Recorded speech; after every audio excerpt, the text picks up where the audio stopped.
Thought tonight was a great effort. I thought it was a great game on both sides. Credit to Asheville. They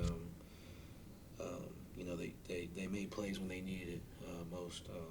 They played like an experienced team down the stretch. Pember, finished with 30. It took 24 shots, but when they needed it most, he made big plays for his team, and that's what good players do. Hats off to them. Hats off to Mike. He does a good job with that group, and he puts those guys in good positions to be successful. With that being said, I was super encouraged by our effort tonight.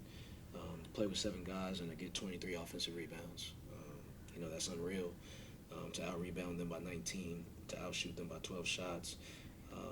The effort was there. The effort was there. There was a lapse or two late defensively, losing Pember in transition, giving up an offensive rebound. But I can sleep at night with the effort that we gave tonight. We'll work on those mistakes that we made late. We'll do our best to fix that.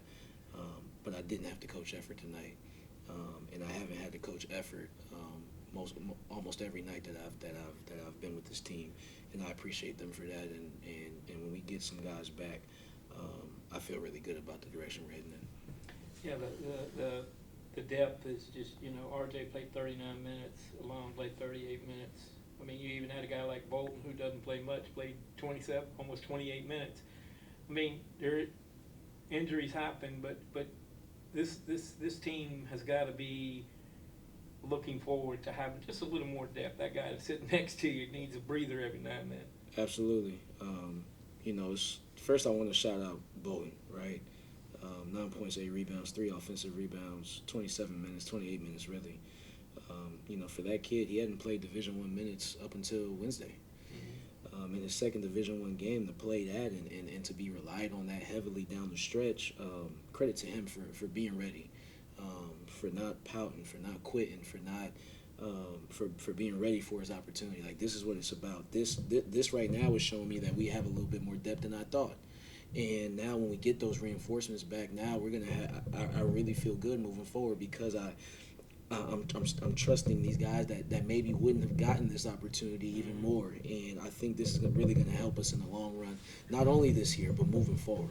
Yeah, RJ, you got down early, you battled back, and then trail at half, and then they got up again by 8 or 10. But the mindset of this team today and it has been for the last several games. Y'all just don't. Y'all not gonna lay down. I mean, just talk about the mindset that y'all have as a group.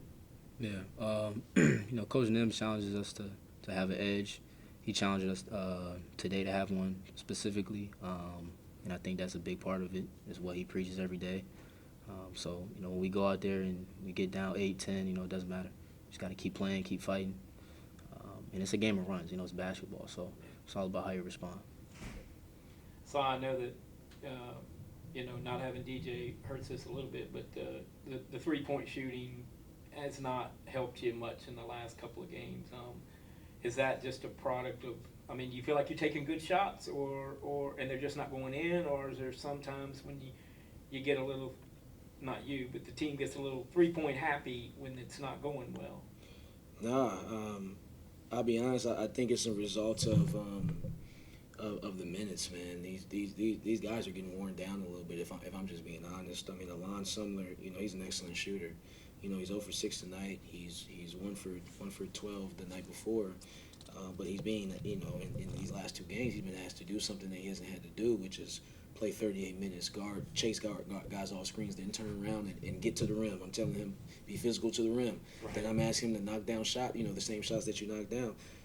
That I think that plays a big part in it. Let's not forget we were number 1 in the league in 3-point percentage before Winthrop game, right? We've had some reinforcements before Winthrop game, so it's not just DJ Patrick, but when we get a little bit more depth and we get our legs up under, and we can get our legs up under is when guys are playing 32 instead of 38, 39 minutes. I understand that our 3-point shooting will improve. The right guys are taking them. And as a result, the right guys make them. And that was the case prior to the injuries, and that's going to be the case when we get those guys back. And any estimate on when they come back? You think you get them back? It's just it's a day-to-day basis on all those guys, and I think somebody will be back by Wednesday. I'm confident in that. But regardless of who steps up out there, I expect this effort. Mm-hmm. Let's not get that confused. It doesn't matter who steps out there.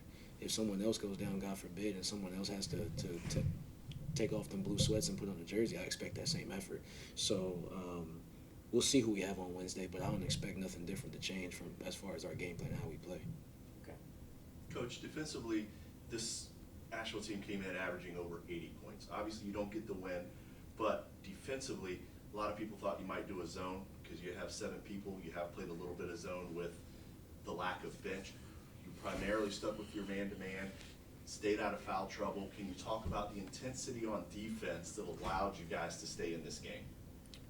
Well, let me tell you something first. I think I'm new to this, right? I've just started head coaching, right? I'm learning every day. And I had a conversation with Coach Lewis after Winthrop, and I told him that I think that ultimately hurt us. We're not a zone team. We throw it out there every once in a while, but we went into Winthrop, and I'm thinking, we don't have numbers. Let's play some zone. It made our naturally zone, you don't have to move a lot. You don't have to talk it. It made us a little tentative on the defensive end, and it turned into giving up a lot of easy things, right? And I said, hey, we got 7. It don't matter how many we got. We gonna do what we do. Let's just do. That's what our guys know how to do. They know how to do what we do, and what we do is play hard nosed man to man.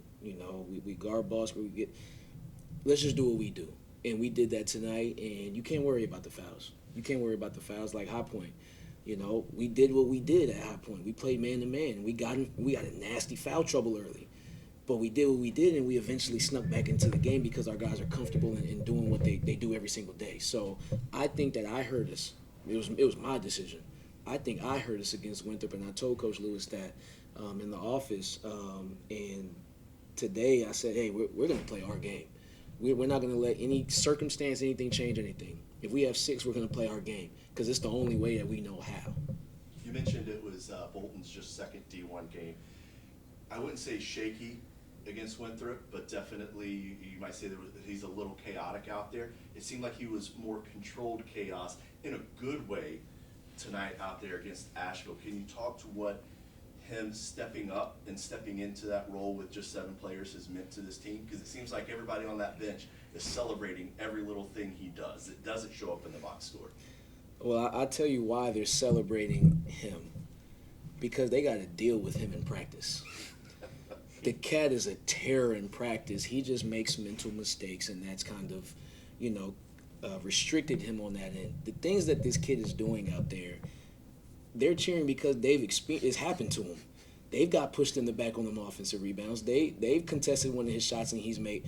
The kid is super talented, and I'm super proud of him for sticking it through. And the kid had an amazing practice yesterday. I shouted him out at the end of practice.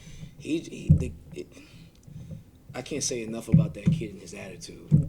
He has a special mentality. I'll tell you that. The kid has a special mentality. Quentin Bolton, I have a soft spot in my heart for that kid. Seeing the situation that he was put in early, throughout, disappointment in not playing. And when I tell you this cat ain't take a day off, he do not take a day off in practice. And them cats on our team, they hate it. Because they understand that the moment practice starts, he's going 100%. And I think I'm starting to realize that's all he knows. And, man, that's valuable. So is he the epitome of every day is Game 7? He's the epitome of every day is Game 7, but he's also the epitome of stay down till you come up. And he's coming up right now, and I'm very happy with Quentin Bolton.